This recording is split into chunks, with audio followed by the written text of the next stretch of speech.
Hello, Comrade Murali. We are glad to have your appointment. Uh, let's start with the interview. But before that, just for the sake of viewers, I would like to present a brief introduction of yours. So, Comrade Murali hails from Ernakulam district, Kerala. He is a Maoist ideologue associated with the movement since his student days in the 1970s.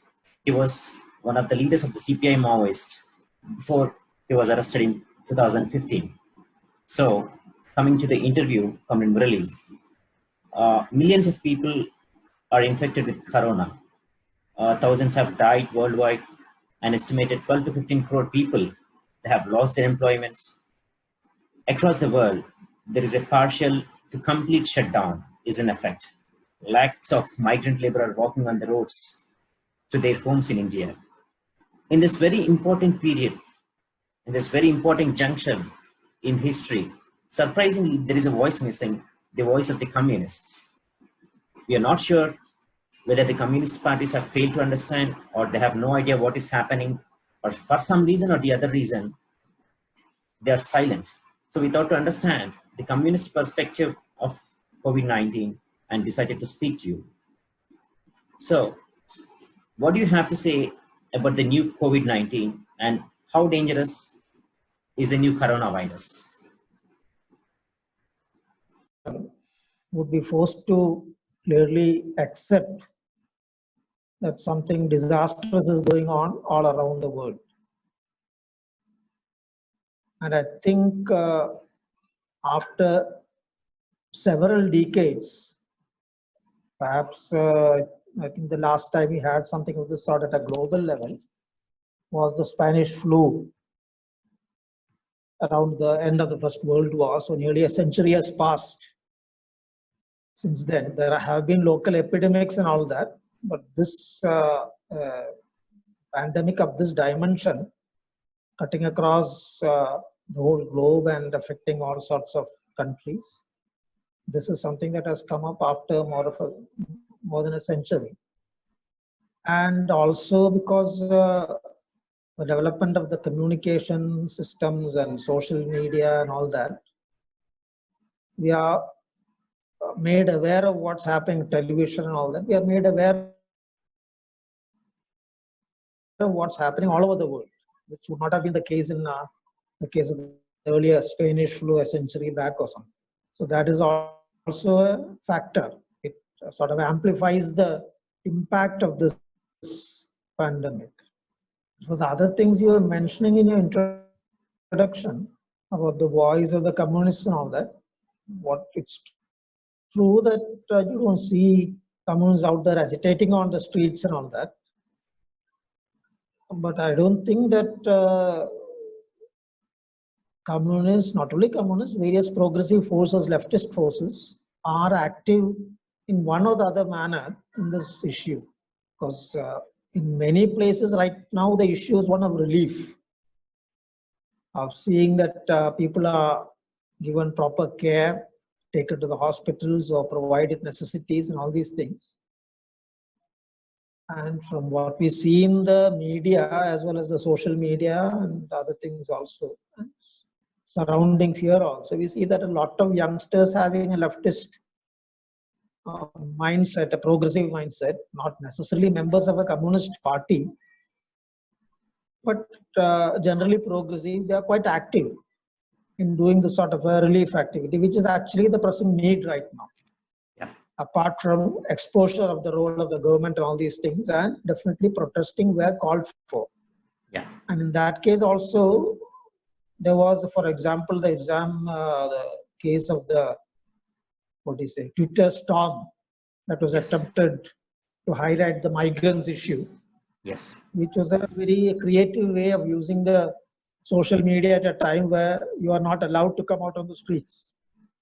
Not only not allowed, it would not be wise also to come out on the streets, and because there was a danger of the infection spreading and all that.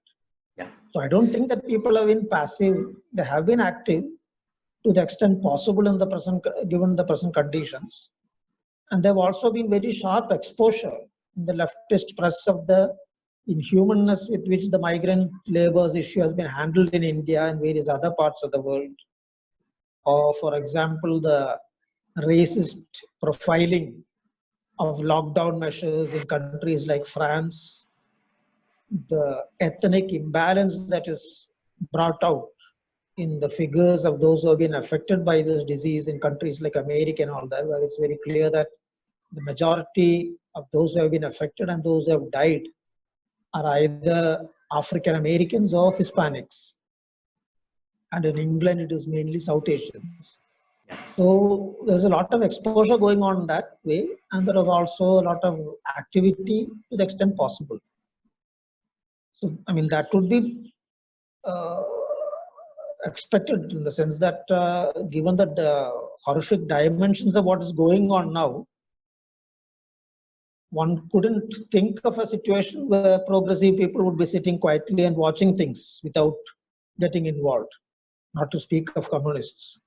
So I think that is going on, and the most important issue would come up after this, the crest is peaked, and we get into the situation where the lockdowns are started being withdrawn, and some semblance of normal life returns, because that is when the real nature of the various governments is going to come out. Yes, yes, Kamlesh. So in the past 2 decades, the world has experienced SARS in 2002, MERS in 2012, and Zika in 2015, Ebola very recently. So yet today, till date, among all those diseases, only vaccine for Ebola has reached the market. Only vaccine for Ebola has reached the market because it is not profitable for the pharma giants to continue research. So they have abandoned. So assuming COVID-19 is also going to stay with us for a longer time or maybe forever. So how do you think, how bad is COVID-19 for the worker community and the peasant community in the India and across the globe? Well, it's bad, horribly bad, no doubt, because they don't have the the economic capacity to go for the treatment, to get checked up, etc., etc. I mean, a normal test to verify whether you have the disease or not, ordinary is costing some 4,500 rupees and all that. Though in many places now the government is doing it for free. For example, in Kerala, but it's done at a very limited level. Yeah. Because this sufficient numbers of test kits and all that things are not available now. Yes. And apart from that, there is also the condition that the working workers and peasantry and all those of the basic masses, which is now the casual workers and all these people, the level of nutrition as such, living conditions as such is already very pitiable. Yeah. And it also makes them more susceptible to diseases. Yes. Because their resistance power is naturally weakened. Yeah.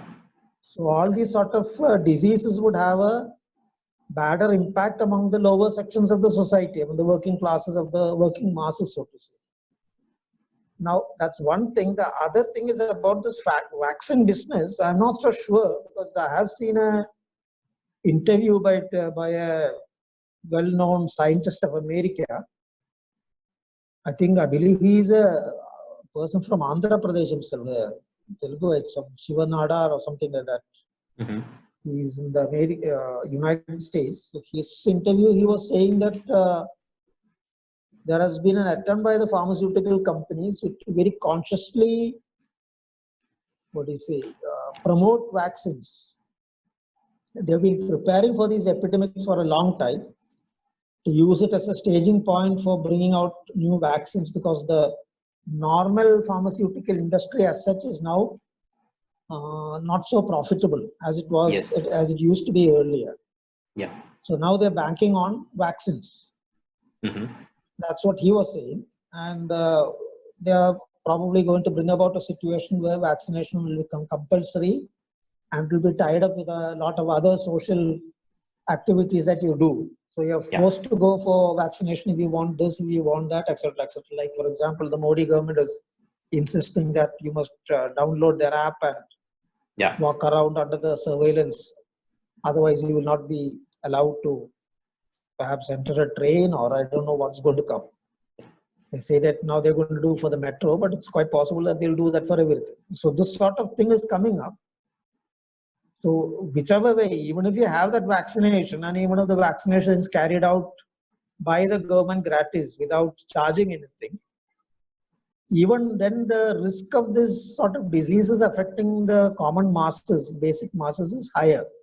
Precisely because the living conditions and all these things are far worse as such. Yes. It makes no sense to speak of physical distancing in a slum. Correct. It's obvious to everybody. Yes. And so you ask for safe distancing, but that's not possible, and naturally infections will spread. So putting that aside, comrade, so we have seen lakhs of migrant laborers have already lost their livelihood, and they have started walking to their hometowns. So self-employed people like auto drivers, cab drivers, rickshaw pullers, and food industry, hotels, construction sector, and many others have been very badly hit. So it's also being said that approximately 12 to 15 crore of the Indian people have become unemployed. So what do you say about them? What's your comment? Well, migrant labor is something that comes in a very striking manner because they don't have any local, what do you say, support infrastructure. But it's equally true of the basic masses of the same locality, in the sense that, say, for example, a Malayali worker in Kerala or a Telugu worker in Andhra or Telangana, they would be in a pitiable situation now because, it's true they have a support structure, their family is there, their house is there, and all that is true. But if you don't have income, then naturally there is a limit to which you can exist. And particularly people staying in big cities like Hyderabad and all that, where majority of them will be living in rented accommodation. And there is a pressure from the landlords and all these things. So all these things get amplified in the case of migrant labor because they don't have that local support structure at all. Apart from the psychological issue that they have been separated from the near ones or dear ones, and therefore they don't know what's happening over there, and their family members over there don't know what's happening over here. Though now, of course, mobile phones and all that has reduced that to some extent, but even then, that's not a true solution. So the question is that, the carelessness with which the government dealt with this matter, it's not that the governments, whether it's central or state or whatever, didn't know that there were such migrant laborers existing in such huge lakhs and lakhs of migrant laborers in all these cities of India. Because they are the major labor force nowadays. Yes. So when you declare a lockdown with a very sharp gap of about 4 hours, without giving any pre-warning or without making any preparation for these people to go back, then obviously, it's sheer carelessness. You are not concerned at all. So all this talk about Bhaiyo, Behano and all that, it shows that it's just pure sham. And on the other hand, you're able to send your planes, your navy ships, etc., to evacuate people from other countries, which obviously to a great extent would be middle class. Not necessarily all of them, but to a great extent would be middle class. And you're able to make that arrangement. Yes. And now you are arranging trains to take migrant labor back to the states. That could have been done at that time itself. It's not an impossible task. Yeah. And the screening that you're doing now, you could have done then. At least they would have had the comfort of staying with their families during this crisis situation. So the question, as I pointed out now, the question is what's going to happen now? Yes. Now that when you start easing out of the lockdown, and on the one hand, to revive all these industries, you need labor. Correct. But on the other hand, you are not willing to provide the necessary support for them. For example, the government declaring that the industrials should pay wages. Now, how do they pay wages? A small industrialist, how do you expect him to pay wages when there is he is no not able to properly run his business? Correct. You can expect that of very big firms and all that. But how do you expect these small or medium industries and businesses and all that to do that? It's just simply beyond the capacity. Correct. Or, for example, a person has rented out his rooms to workers and he's subsisting on that rent. If he is not collecting rent, you tell him you should not collect rent for this time. Okay. But then you should provide that to him so that Yes. he is able to sustain his family. So naturally, just simply handing it over to shifting the burden onto these sections and then demanding that everything should go on as normal is simply impossible. Yeah. So this is going to be an important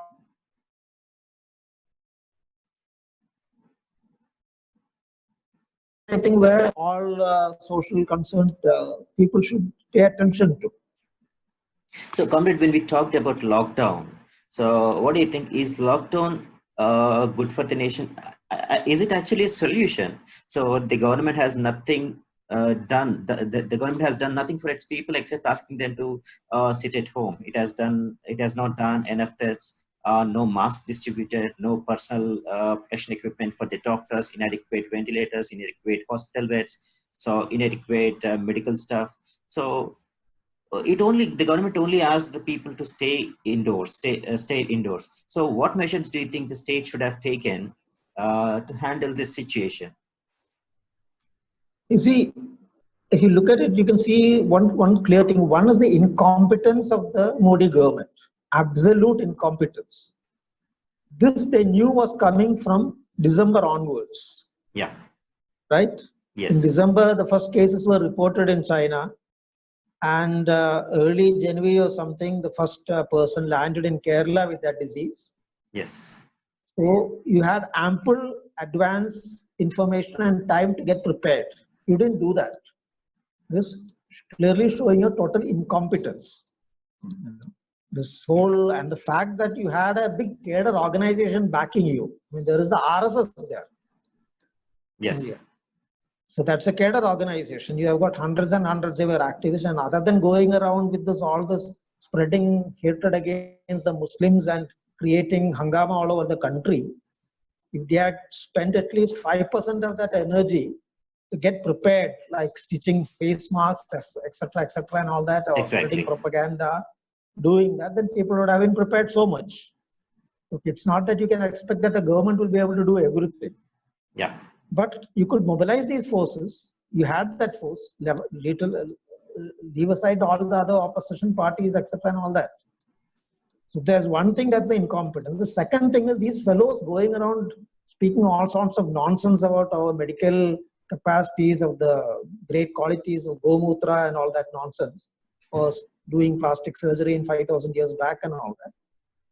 But you have Ayurveda here, and Ayurveda has got any number of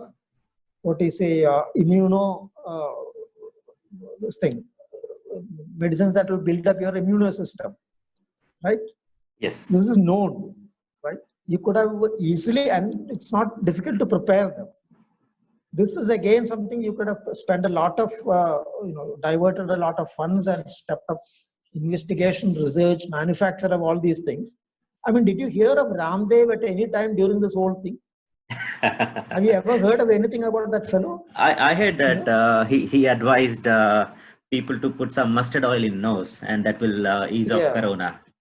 And that's the only thing he knows about Ayurveda, that you put mustard oil in it. It might be useful, okay, I don't know. But is that the only thing he knows? He couldn't he turn his factories to manufacturing this Ayurvedic medicines which are useful for building up your immunity system and all that. Yeah. So what I'm saying, it exposes on the one hand that incompetence, and on the other hand, it also exposes their claim to be the true proponents of all that is Deshi. It's rather the opposite. Yes.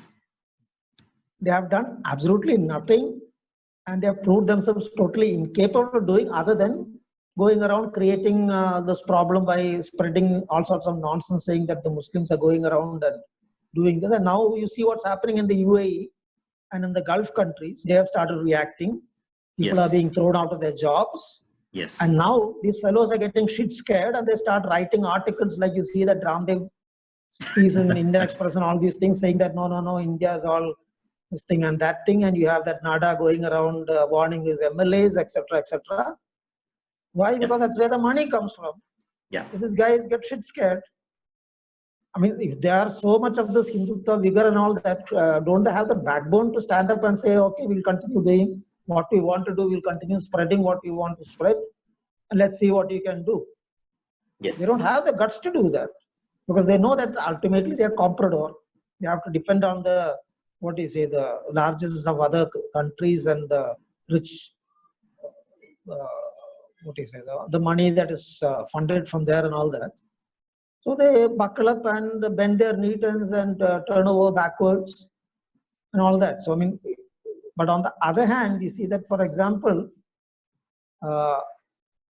it's how many weeks after this whole thing started, you had a government announcement saying that Ayush is also, Ayush means Ayurveda, Unani and all that, is also included in the treatment protocol for this disease. How many weeks later? Yeah. But on the other hand, you see reports about China, where the traditional medical systems of China, the Chinese traditional medical systems, were widely used during this attack of COVID and all that over there. And now it's not that Z and all that are suddenly discovered, it's a contribution of Maoist China. Yes. Because Mao was one of the persons who took a great interest in reviving Chinese medicine, and in the face of opposition from this allopathy sector, he was the person who insisted on taking it up and carrying out investigations and research on those lines, developing medications, etc., etc. Yeah. So that is how you really take what is your national heritage and use it for modern necessities, not the sort of bakwas and idiocy that's going on. So, Comrade, what do you think? How bad is this COVID-19 for the Indian economy? So, how long does? What do you think? How long it will take? How long for the things to become normal, or what economic measures should the nation take to bring back the economy back to normal? Now, the first thing we have to take note of is that this whole economic downturn towards a recession was there before COVID, not only in India, throughout the world. Yes. It's not that COVID has triggered off a crisis or something like that. It's already there. The recession was already there. In fact, from that 2008 financial crisis onward, it's been going on. Studies, I mean, there has never been an uptake after that.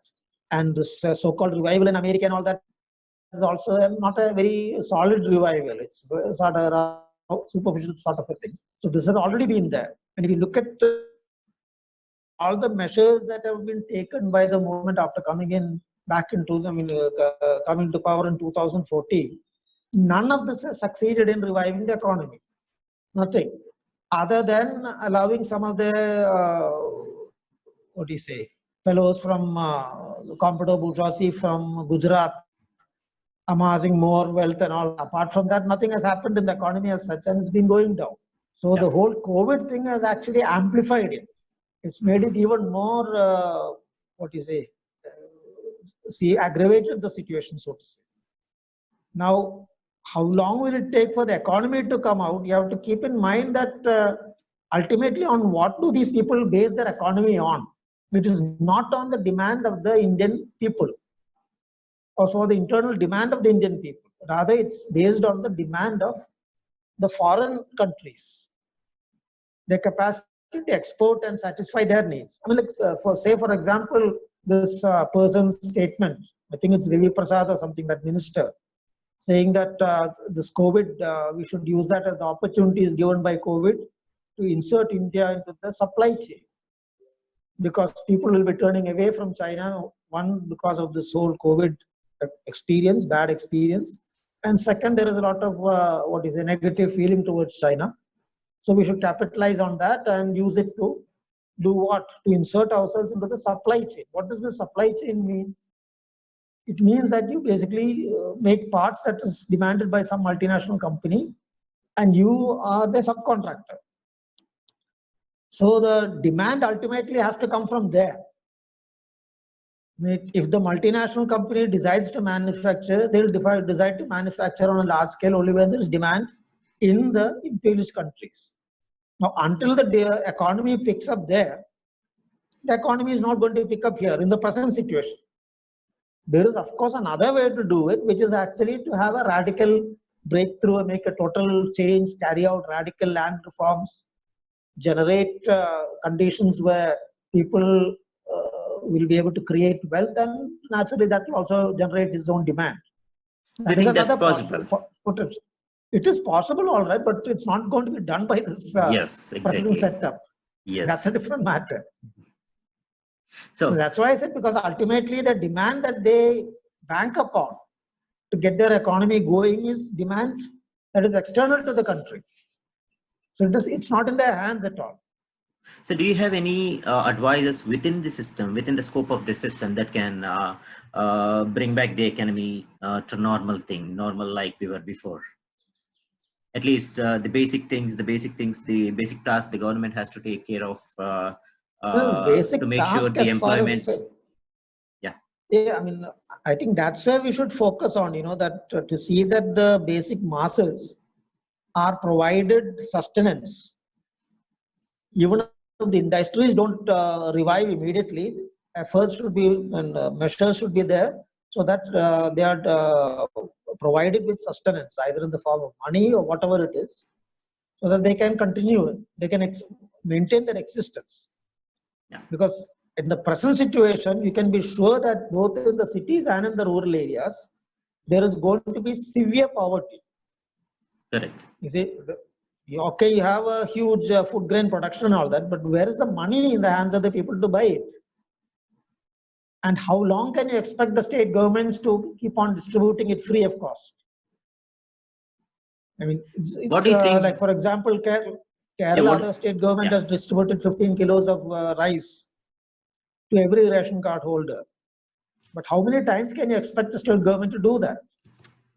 So definitely, by imposing a heavy tax on the super rich, by insisting on collecting all this deficits that is there, which is uncollected till now, and raising money in those manner, cutting down on wasteful expenditure and all these things, and you should certainly flow it back into the basic masses, in the sense that you should see that they are able to maintain their livelihood somehow or the other, at a basic level at least. Yeah. And also write off loans of the peasantry and of the small and medium businesses. For example, now the moratorium that has been published, and I see in today's TV channels that it's possibly going to be extended by another 3 months. The banks have demanded that the moratorium and repaying loans should be extended. That's good.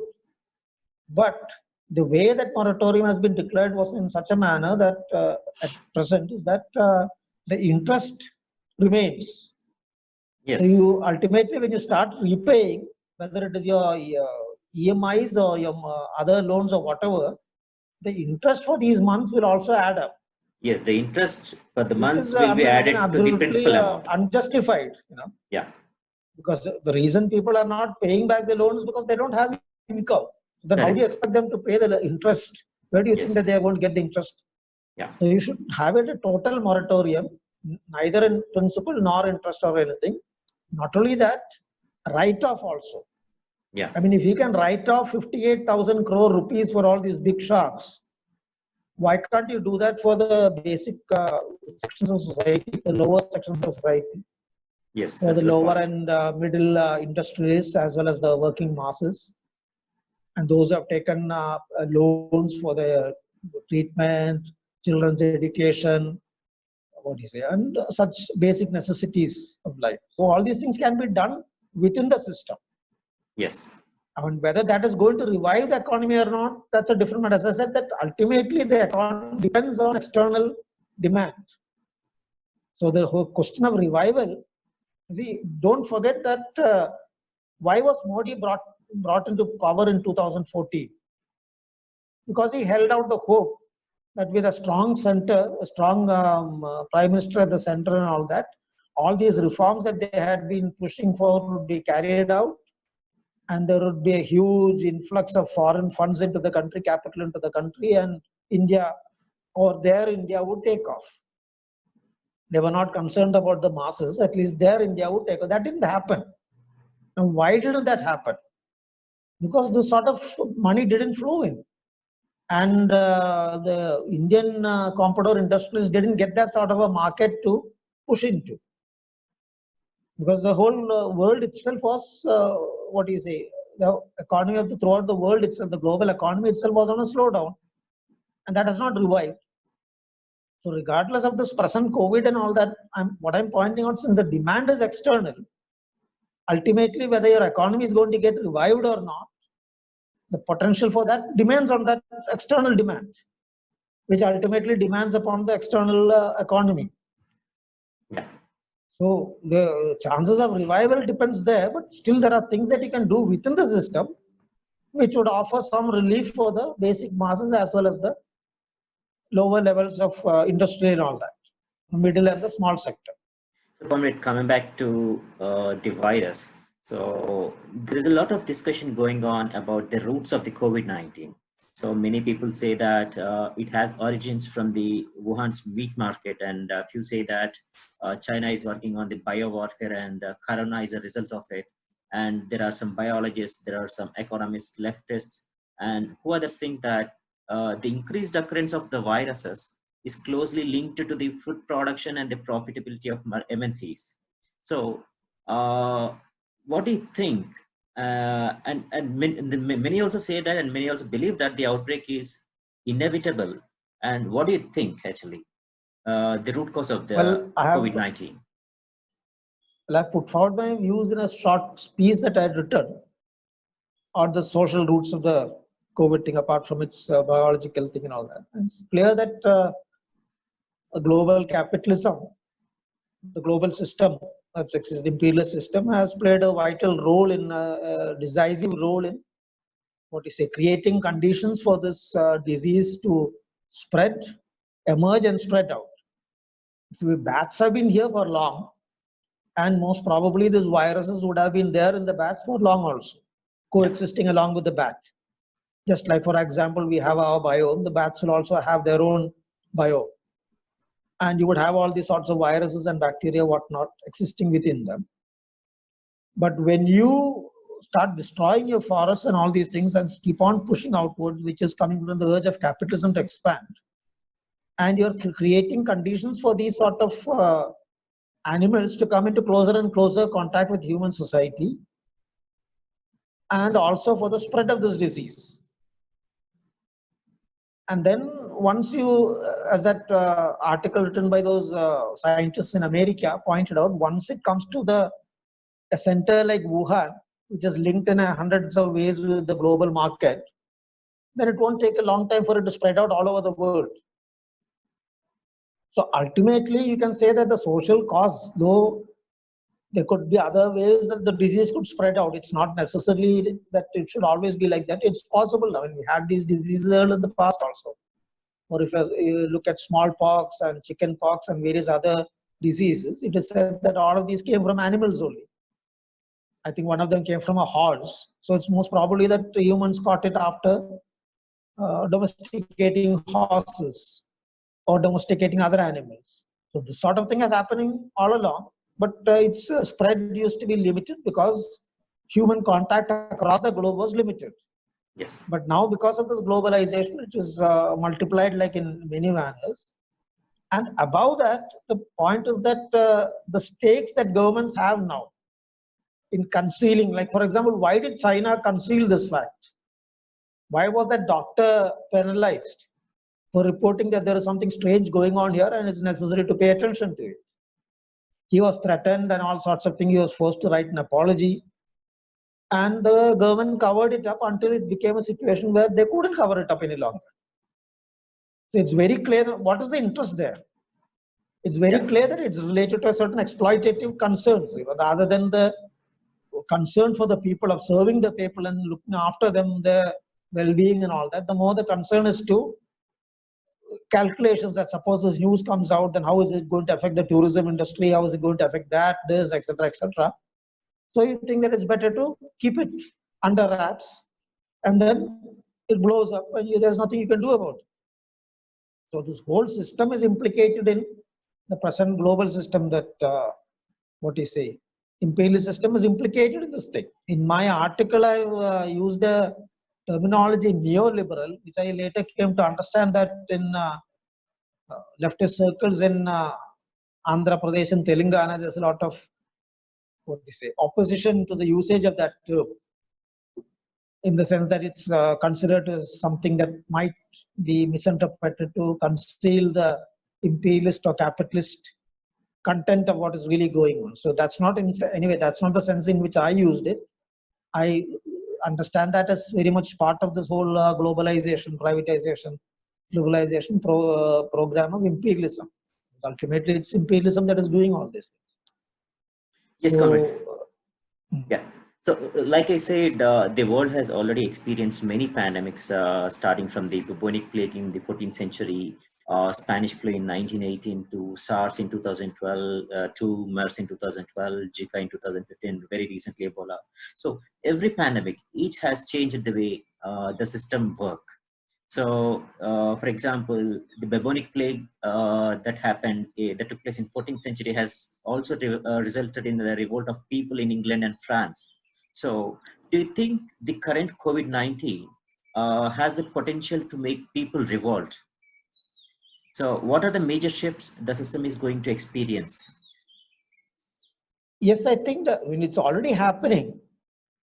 It's very interesting. If you look at the TV channels and the newspapers and all that, you will think that the only people out on the streets protesting are those white supremacist racists in America, rightists in America, who are demanding that the lockdown should be lifted. But the fact is that if you investigate it closer and you really probe the internet and all that, you see that huge protests have taken place in the suburbs of Paris, precisely protesting against the racial profiling that is being carried out during lockdown measures implemented by the police, in the sense that the police are attacking Arabs and all those other sections, immigrant people, whereas they are dealing with whites and with kid gloves and all that. And this has naturally enraged the youngsters over there. And they're out on the streets attacking police, burning down cars, etc., etc. But we don't see that any of that in the TVs or TV channels or in the newspapers. So this protest and these things are already going on, and you can be sure that people will be very much aware of that the very reason why people are dying in such a large number is not because there was no medical aid. I mean, there was it was beyond the capacity of the existing medical system to, medical system and the treatment regime and all that, but rather because these facilities were not provided. For example, in Italy, reports were coming in, messages were being sent by nurses who are employed there, Malayali nurses who are employed there, saying how they were forced to remove ventilators from old patients when the doctors decided that this person is not going to survive. So practically they're putting them to death. You pull off the ventilator, they know that within 5-10 minutes this fellow is going to finish off. And the only way he can sustain himself is with his ventilator. Now the doctor says, after checking up and given his age and all that, he is not going to survive. So pull out the ventilator and give it to somebody else, because there are not enough ventilators there. And the reason why there is not enough ventilators is not because that country cannot provide for that, but it has not done it, because it has not invested in that way in public health. Though Italy, according to the World Health Organization, is supposed to be number 2 in public health facilities. So you can very well understand the bankruptcy of these data also. A country which is considered by the World Health Organization to be the second in terms of its public health facilities, and you have a situation where people are dying because they could not be provided minimum necessary aid. Yes. Which is the same thing that is happening in America and other countries. The reason why you have such a large number of African Americans and Hispanics getting afflicted by this disease and dying because of this disease is because they are not able to go to the hospitals. They don't have medical insurance, and without medical insurance, they cannot even go and see a doctor at a very basic level. When they have a cold or a sore throat or the first symptoms start appearing, which could possibly be this disease, they're simply unable to go and see a doctor because they can't afford it. The only place they can go is a public health facility, and the condition there is so bad that most people will try to avoid it. So they stay like that, and also only when the conditions aggravates beyond a certain point, they're forced to go there, and by that time it's too late. So all these things, no doubt, people there, the masses there will start thinking over these things, and you will certainly have that reaction. It's certainly going to come out, in the sense of demand for public health, demand for more investment, more care, etc., etc., and all these things are going to be there. And especially when people see that all these economic stimulus measures, so-called stimulus measures, are basically siphoning off huge amounts to the pockets of the filthy rich, those who are already filthy rich, Yes. in the name of associating the economy. This is definitely going to create its contradictions and anger among the masses, and you're going to see huge protests. So that is definitely going to be a major center of organization in the future also. Yes. A focal Yes. point of organization. Yes, Comrade. So putting that aside, so what is your opinion on the central government's unethical, inhumane stand not to release political prisoners, even in the bad times, very bad, worst pandemic like this? So why do you think the mighty state is fearing a 90% disabled Sai Baba and an 80-year-old person like Varvar Rao? So are the governments going to be more authoritarian than ever? Authoritarian, no doubt about it. They will try to be more authoritarian and more implement more of surveillance and all these things. But apart from that, it is a sheer vindictiveness, because they see this as an opportunity to sort of deliver a message, that we will do whatever it takes, and we will stoop to any level to crush those who oppose us.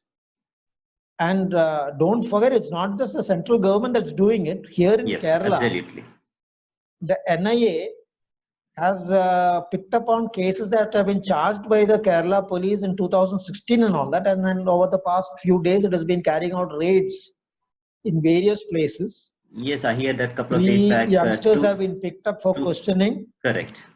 I hear that. And now the media is reporting that they are planning to expand this list to 23 people, including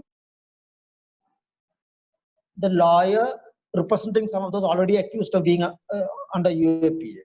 So those who have gone to meet them in jail, those who have raised their voice in the support, who have circulated petitions, calling on people to sign for their release, those who are already in jail and all that, all of these people are now going to be picked up and interrogated by the NIA and possibly implicated also. Now, this wouldn't be possible without the support of the local police, which is, as you know, controlled by the CPM. Because the CPM guy is the Home Minister, Chief Minister is the Home Minister also. So it's what I'm saying. So it's not a central government. Every government all across the country, and of course the central government is the chief culprit, no doubt.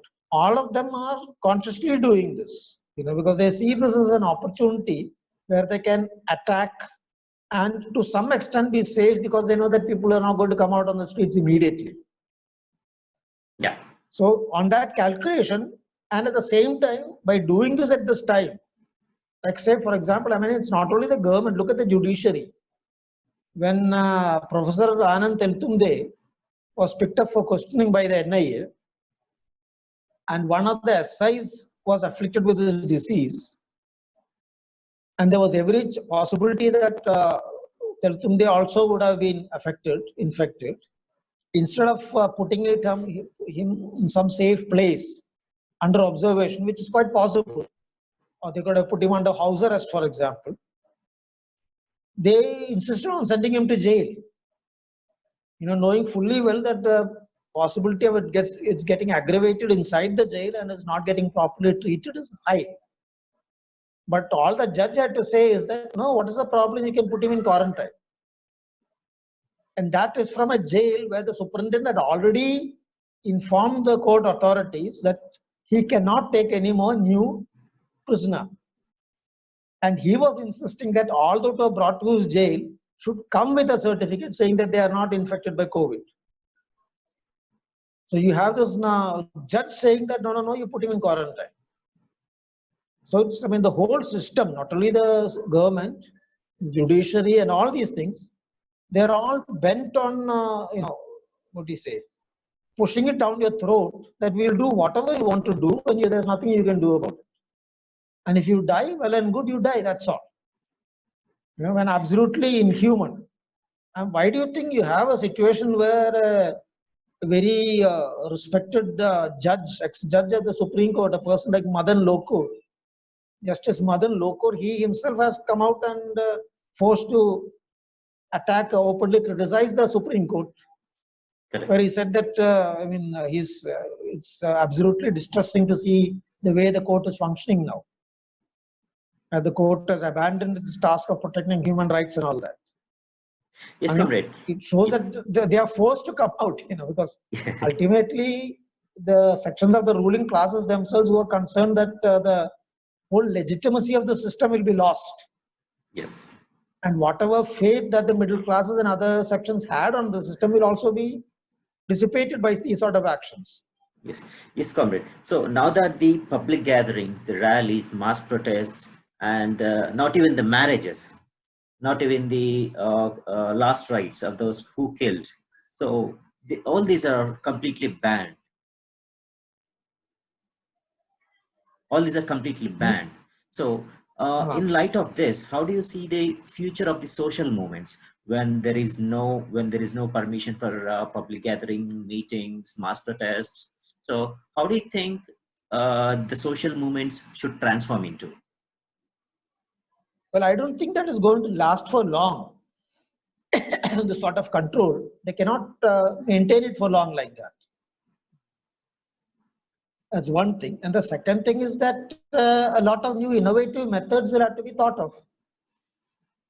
And I mean, for example, how did people demonstrate under conditions of extreme repression? When you had police vans all ready to pounce on you at every corner, street corner, in all the big cities, and how did people still manage to demonstrate in those times? So it's not that it's something impossible. There are methods of doing all these things, and people are more innovative. They have seen a lot of things. They can gather more information now about what sort of protests are going on around the world. You're not left to your own devices only. So I don't think that this is going to last long, and definitely people will come up with a lot of new innovation. I mean, one innovative method was that the Twitter stop. Is of course creating a storm in the Twitter is not physically you don't see, but it's generating huge public opinion. Yes. And ultimately, public opinion is one of the primary things for any huge mass movement. Yes. So I definitely think that apart from that, the government itself cannot control like this for long. Yeah. It's simply impossible. So we have heard of the ceasefire agreement between the NPA and Duterte government in the Philippines. So during this hard time to make sure that the state is completely focused on this pandemic. So, but here in India, the CPM-Maoist has come forward and announced unilateral ceasefire. The state and central governments don't care to hear them. So moreover, they have also heard of the casualties, fire exchanges, and the couple of casualties from the Maoist side. So why is the state so brutal? Well, regarding the Philippines, yes, there was information news in the media about the ceasefire. But then it seems, yesterday I saw a post in the Facebook which says that after this declaration, the Philippines army has attacked the NPA. Yes, and correct. killed some 24 combatants. And the NPA has called off the ceasefire, and they have, in a counter-attack, they have also killed some 50 army people also, Philippines army people and all that. I don't know, it's not a confirmed report. I saw it on the Facebook. As far as, so I mean, essentially what it shows that whether it is the Philippines or in India, they didn't even reach the stage of declaring a ceasefire. Yes, that's the point. Still, it shows the real nature of the state, that one would normally expect a state on its own to appeal in such a situation that, okay, let's stop this war business for the time being now. We'll stop the repression and you stop your attacks. It's a normal thing to expect. But you Yes, didn't see that. yes, And I think that is a reflection of the nature, I mean, the brutalization that the state is trying to pursue, as well as its essential anti-human character. And now whether that is something reflective of an overall shift towards more rabid rightism all over the world, that's something we have to think over more. But anyway, it's clear that it's not just in India. You can see that in other places also. On the other hand, the unilateral declaration by the CPI Maoist that they are ceasing fire and they will not attack unless they are attacked, and inviting the state forces to come and carry out their medical camp or whatever it is.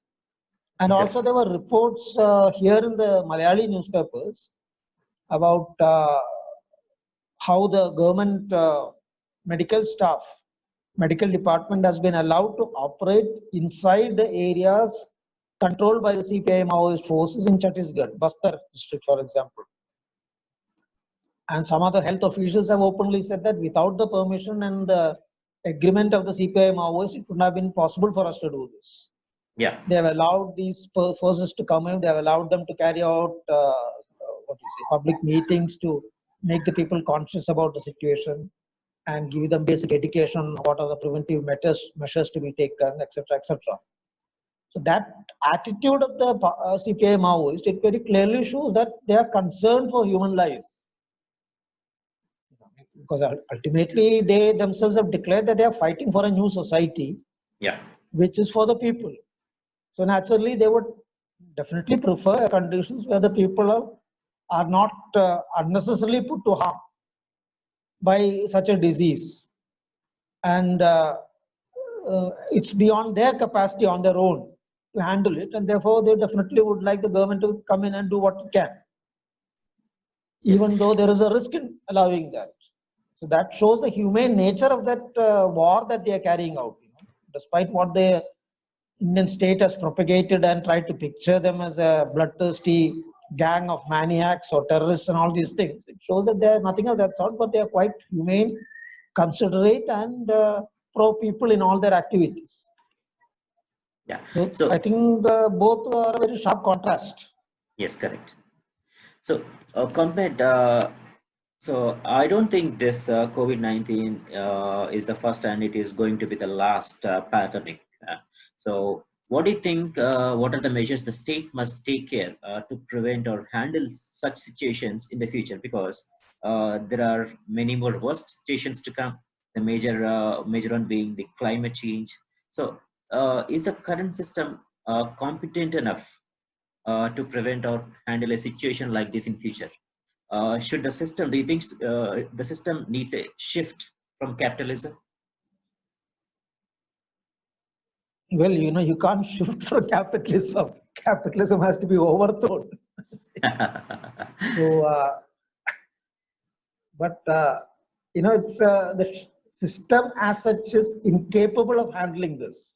The Yes, system as such, because this is a creation of the system. In its present dimension, is a creation of the system, and the system needs this to thrive. Like, say, for example, why do you think that at the Davos World Economic Forum, you had all these big shots of the world imperial system and their compradors sit and debate about the possibility of a pandemic of the type that is going on now breaking out in the world, and what would be uh, its dimensions and how that would affect various industries, and what is the role of vaccination, that and all that. This I think they did this in 2019 or 18 or something. yes, I mean, it's like what Naomi Campbell points out, of this thesis on disaster capitalism, that They would like to have a crisis because they make money out of it. And they're also able to bring about some very radical systemic changes through that. Like, for example, Saudi Arabia has now declared that within a period of 3 months or something, every shop has to shift to digital money, digital payments. Otherwise, the license will be cancelled. Now, digital payment is also a method of surveillance. We keep a tab on every person, what he's doing, what he's paying for, what he's buying. And it's also a huge amount of data that he can generate, which he can sell to the multinational companies and all that, marketing companies. For example, take the case of central government's Arogya Setu app, which collects all sorts of information about every individual in the name of protecting him. So where is all this data going? Or the data that is being collected by the CPM-led government in Kerala, where they made an agreement with a foreign firm to process this data. And they're trying to focus this debate on the question of where the data will be stored, whether the server will be in India or foreign countries or whatever. But the whole point is about the data that is being collected. You store it here in India, you store it abroad. Who is going to handle all this data? Who's going to get it? Yeah. So it's very clear that the system benefits out of this, though it faces a lot of severe problems and all these things, and there is always a danger of it can lead to a huge outbursts and revolts and all these things. But at the same time, the system also benefits from this. So the system is not going to resolve this, no doubt about it. You can't expect that. But there are things which the people can demand within the system. Like, say, for example, at present, barely 4% of the GDP is being diverted by the government of India to the health sector. One can certainly demand that should be pushed up to at least 10% minimum. India is one of the least performing countries in the whole world. You have a country which is going to claims that it's going to treble its GDP to 5 trillion or whatever in 5 years and all these things, and we are the second number, third number world economy and all that. But in terms of your basic masses, of the basic facilities for the masses, whether it's education, health, or whatever, you're at the same level as the poorest nations of the world. So this is something that can be definitely demanded. And you look at the amount of innovations that have taken place in the face of this COVID. Like, for example, the several types of ventilators that have been innovated by staff, students, and the professors and teachers in the various engineering colleges and doctors in hospitals. Huge variety, extremely cheap things which are extremely functional. In the sense that if you put your mind to it, you can create a situation where every public health center in the country can have at least 5 ventilators. I mean, I don't know whether that will be needed at a PHC level and all that, and whether you'll have people competent to handle it. But what I'm saying is that that is possible. Yes. Or all this PPC suits, or this various tests and all these things. Like, for example, yesterday there was a report in the paper that the Sri Chitra Institute here in Trivandrum, they have discovered a new testing method where the cost of each test would come down to barely 250 rupees. Which means it's easily it can be easily funded by the government, and you can have massive testing. Yeah. So there are several things that can be done by the government within the system if they put their minds to it. If they decide that, okay, we are not going to go for extravaganza like rebuilding New Delhi and building up a new pompous parliament building and all these things, we will divert those funds into what is the sort of basic things. Now, of course, you have those opposition guys going around speaking about this, that the government should do the subsidy, do that subsidy, etc., and all that. But what they don't speak about is that this whole downward trend in the public spending in health sector and all these other sectors happened during their rule. I mean, they started from the 90s onwards when the Congress was there in power, and the Congress did not make any change in it when the UPA government was there later. And one could not expect anything else also. And even in Kerala, where there's a lot of talk saying that it's because the public health sector has been protected and made stable in Kerala, that Kerala has a better record in this handling these sort of epidemics and all that. What is forgotten is that in the 90s, both the CPM-led left-front government and the Congress-led UDF were keen on privatization.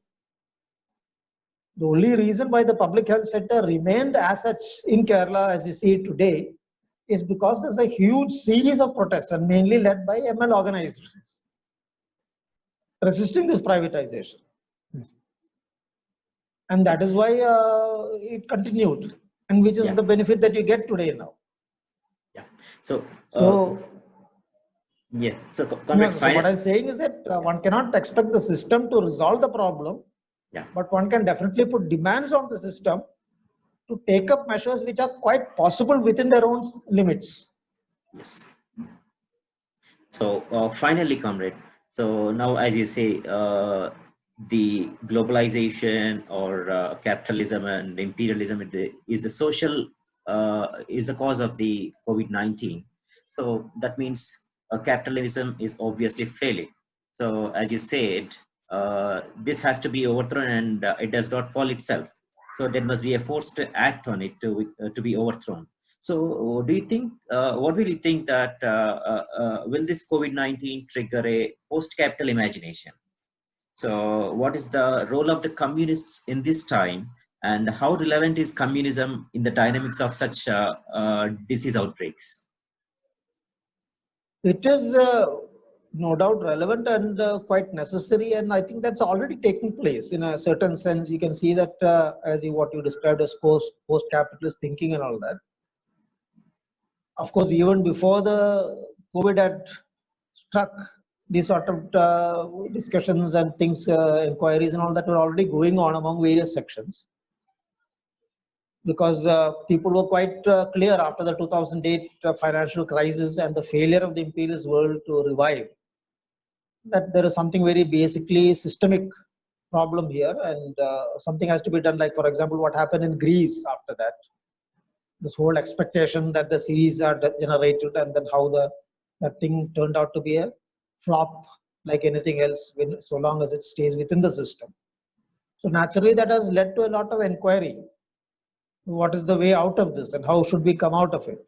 And even in countries like China, where there is very severe repression, you see that there is a revival of interest in Mao and Maoism, and discussions on Maoist themes and etc. and all that.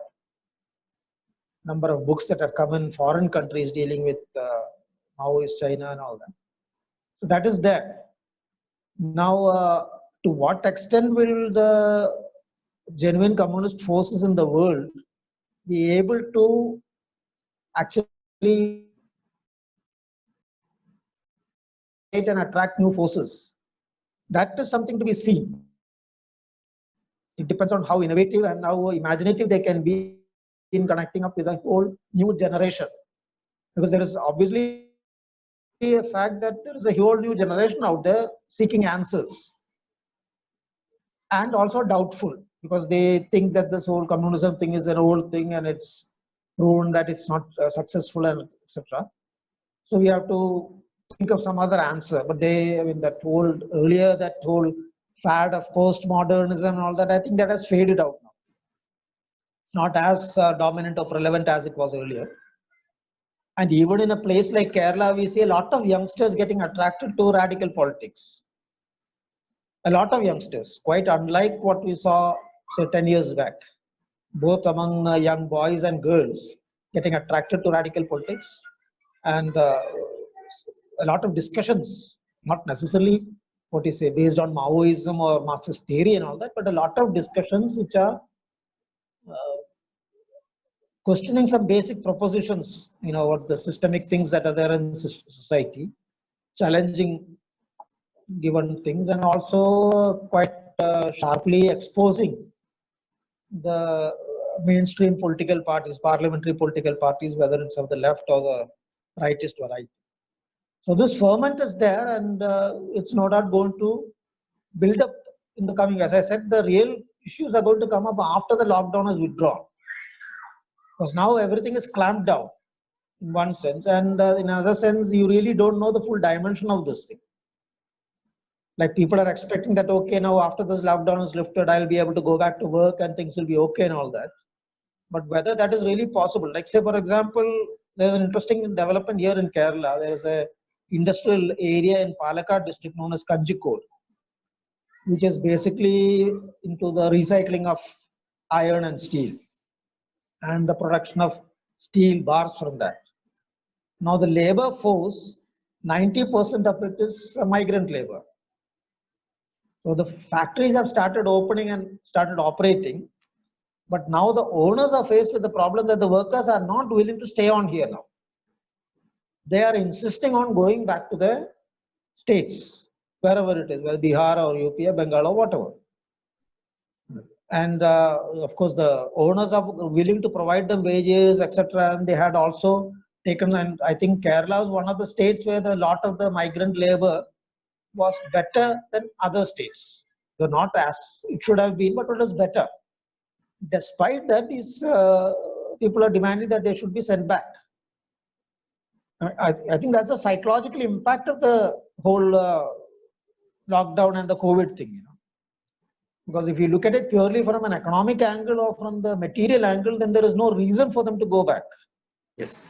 They are being given work, they are being provided wages, and the owners and the government and everybody is stepping in and saying that don't worry, we'll take care of you and all these things.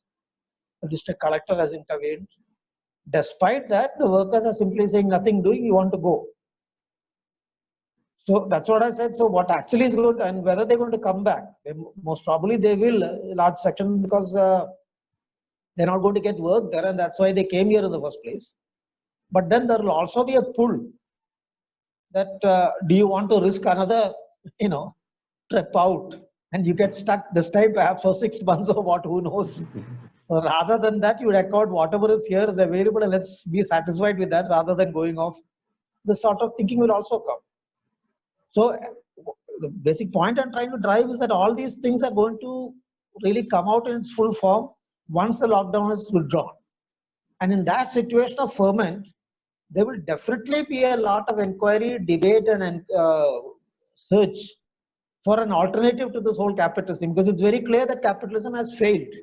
Its incompetence has been proved because it's a disease which has a death rate, mortality rate of barely 2%. Yeah. And it's something that can be treated with, in its initial stages, with something as simple as vitamin C and vitamin D and all that. It's only when it reaches the level of pneumonia and all that, that it can be, a mortal disease. Yeah. So it's if people are given proper sustenance, proper nutrition, and even these basic vitamins and all that, and if necessary ventilation or whatever is required, then you would not have had this number of people dying. Yes. So the sheer incompetence of the system and its selfishness. And that's another thing why people got very angry, it seems, in France, because in one area of Paris where the ultra rich live in their own bungalows and all that, the government and medical sector had made provisions for doctors to go to each villa and test them there. You see. While on the other hand, you have thousands of people lying in the hospitals and dying for lack of proper medication. Yes. So this sharp contrast of the filthy rich, the living conditions and what facilities they get, and the horrible conditions of the basic masses, this is definitely going to lead to questioning and attempts to find some other way out. So as I said again, to what extent would the genuine communist forces succeed in intervening in that situation, succeed in generating interest among the new generation and attracting them to a serious probing of the communist project, of taking up the communist project in a serious manner, that of course one cannot predict what's going to happen. The opportunity is definitely there, and that should where all genuine communists should focus attention. Of course, and there is also another thing that you can see that in this context, there is an attempt by revisionism to sort of revive itself. Yes. You see, for example, the example of Cuba is being held up as a case of internationalism. The Cuban doctors are going to various countries for treating people and all these things. Or Vietnam, where it is claimed that there has not even been a single death due to COVID and all that. So these are all upheld as examples of socialist countries, and I think one part of the erstwhile Czechoslovakia, they're all being upheld as examples of socialist countries who have been able to withstand the attack of this pandemic because of the socialist background or structure. Yes. And the fact is that they are not socialist, they are very well integrated in the world imperialist system. Vietnam, whether it be Vietnam or Cuba or whatever. But of course, some of the remnants of the earlier socialism have definitely helped them in facing, which as I pointed out in my small article. Yeah. But the point I'm trying to drive here is that we should be alert to that thing also. Yes. You know, that the genuine communists, there is a struggle there to bring out what is actually communism and what is needed to make that a reality in the world, and how to differentiate that from the sham flags of revisionism. That is also an important task in the coming period. Yes, comrade. So let's conclude this. It's been very long time. So what do you think actually is going to end this pandemic? Is it only the discovery of the vaccine that is going to end, or what do you think? How do you think it is going to end? And how long does it take? I don't know. I cannot predict that. Of course, there is such a thing known as a herd immunity. After a certain time, these epidemics die out on their own also. Yeah. Because once they no longer have people to infect, then the virus cannot sustain itself. And so that's the whole point about herd immunity. Yes. So whether it's going to take a long time or a short time, and whether you're going to have this vaccination in a short time, is it going to be effective or not? And while you come up with this new vaccination, is a new strain of this virus going to come? Because there is interesting news saying that the epidemic, the spread of the pandemic in France has not taken place because of any virus infection from China, but rather it is a virus that has been generated within France itself. That's a very recent news that has come out. There's not much information or details about that, but then that brings out an interesting possibility, whether it is something that has come out of the earlier SARS, a mutation of the earlier SARS, because where did it come up in France from? Yes. They don't have the wet markets and all these things in France. So obviously that is ruled out. And if it's not come from China and if there is no wet market, then where did it come from? That definitely must be a mutant of SARS. It could be. I don't know whether this news is accurate. That's also a question. All these things, all this so-called claims on scientific absoluteness is usually based on a very small sample. And this thing made from it. Projection made from it. So counting 1,000, you come to a projection, and later somebody counts 2,000 and says that is wrong. That's also quite possible. You cannot take it as a final word. Yeah. But anyway, various possibilities are there. So, it's difficult to say how long it's going to be there and all that. Yeah. Thanks a lot for your valuable time, comrade. It was nice speaking to you. Thank you, and thank you for having me and arranging this interesting. Thank you. Thank you so much. Okay, thank you.